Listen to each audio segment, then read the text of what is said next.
Hi friends, green life ക്രിയേഷനിലേക്ക് സ്വാഗതം. ആദ്യമായിട്ടാണ് എൻ്റെ വീഡിയോ കാണുന്നതെങ്കിൽ സബ്സ്ക്രൈബ് ചെയ്യാൻ മറക്കരുത്. വഴുതന കൃഷിയിൽ ബാധിക്കുന്ന ഒരു രോഗമാണ് ബാക്ടീരിയ വാട്ടം. ബാക്ടീരിയ വാട്ടത്തിൻ്റെ ലക്ഷണങ്ങളും നിയന്ത്രണവും. ലക്ഷണങ്ങൾ: രോഗം ബാധിച്ച ചെടികൾ പെട്ടെന്ന് പച്ചനിറം കെടാതെ വാടിപ്പോകുന്നു. ഇലകൾ താഴേക്ക് ചുരുളുന്നു. തണ്ടിനകത്ത് നിറവ്യത്യാസം കാണാം. ഒരു കുപ്പി ഗ്ലാസ്സിൽ കുറച്ച് വെള്ളമെടുത്ത് അതിൽ ചെടിയുടെ ചുവട് മുറിച്ച് മുക്കി വയ്ക്കുക. 5 മിനിറ്റ് കഴിഞ്ഞ് പുക പോലെയുള്ള ഒരു ദ്രാവകം മുറിവായിൽ നിന്നും വരുന്നുണ്ടെങ്കിൽ അത് ബാക്ടീരിയ വാട്ടം തന്നെയാണെന്ന് ഉറപ്പിക്കാം.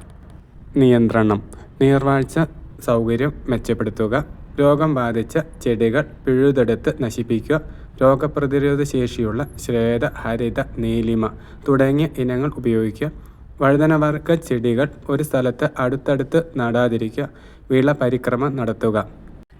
തൈകൾ 1% വീര്യമുള്ള സ്യൂഡോമോണസ് ലായനിയിൽ അരമണിക്കൂർ മുക്കിവെച്ച ശേഷം നടുക.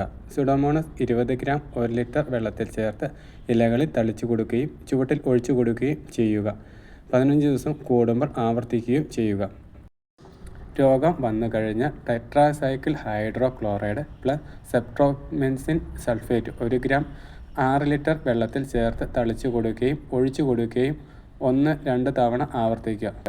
രോഗം പകരാതിരിക്കാനായി രോഗബാധയേറ്റ ചെടികൾ പിഴുതു നശിപ്പിച്ച ശേഷം കുമ്മായം വിതറുക. രോഗം വന്നു കഴിഞ്ഞാൽ ബ്ലീച്ചിങ് പൗഡർ 10 ഗ്രാം 1 ലിറ്റർ വെള്ളത്തിൽ എന്ന തോതിൽ ചേർത്ത് തടം നനയ്ക്കുക.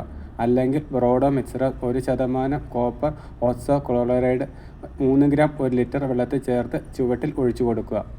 വീഡിയോ ഇഷ്ടമായ ഷെയർ ചെയ്യാനും ലൈക്ക് ചെയ്യാനും മറക്കരുത്.